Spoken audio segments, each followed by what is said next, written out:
Inflation continues to batter the consumer. It is Friday, March the 28th, and this is Markets with Megan. If you like this podcast, please subscribe, hit that alarm bell, share it with friends, family, or colleagues. But we're here today with two pretty big in economic data reports that we received this morning. First of all, the monthly PCE, and that is the Fed's preferred inflation indicator. This gets released along with personal income and spending. And then we got the final reading on the University of Michigan Consumer Sentiment Index. So let's dig right into the details here.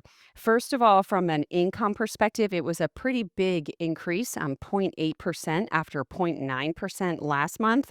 And then on the spending side, this is where we'll focus because we're trying to gauge the health of the consumer given that the economy is slowing. We did see that it was a negative number last month in January. It was down 0.2%, and it did rebound a bit to 0.4%.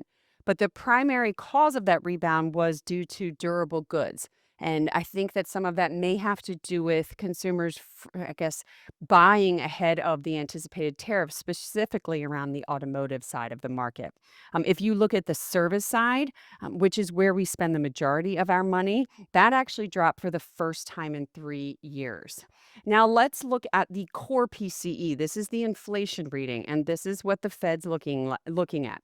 The headline level was tame, but if you look at the core level, it rose a little bit bigger than expected at 0.4% after a 0.3% expectation.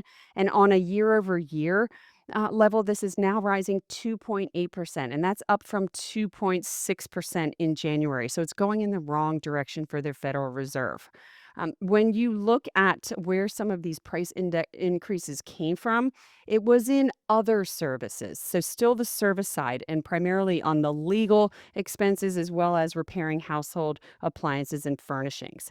Now let's dig into the consumer. And this was what really turned the market a bit. And we'll get into that a second.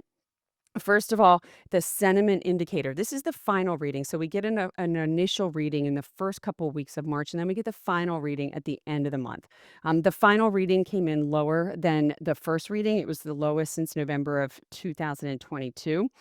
Current conditions was a little bit better, but when you look at future expectations, that continues to be weak. And this we've seen in other reports as well. Consumers are concerned about the future of the economy. This fell to the lowest level since July of 2022.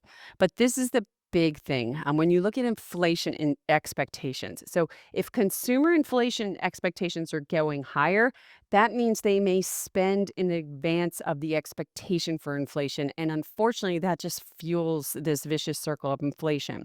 So when you look at the 1 year inflation expectations, they rose to 5%. That's the highest since November of 2022.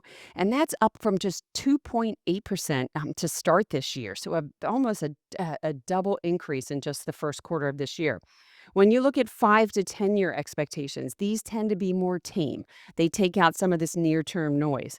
They rose to 4.1% for inflation expectations over the next 5 to 10 years. That is the highest level we've seen since 1991. So what is the market doing with these two big data reports? First of all, we're seeing bond yields lower, prices are higher. And that's because now the focus is more on the growth part of these numbers than the inflation. Obviously, inflation is a concern. Inflation is a problem. Inflation is proving sticky. But the bond market is more concerned about the future expectation of economic growth. So we're seeing yields lower. We're also seeing equities taking a pretty big hit as well. And that's also from the growth concerns here. That's all we have today and for this week. We'll be back next week with some more economic data. And don't forget, April 2nd is the big reciprocal tariff day. So we'll be back with a bunch more information next week. If you want further history of our podcast, you can always go to marketswithmegan.fm. Thank you.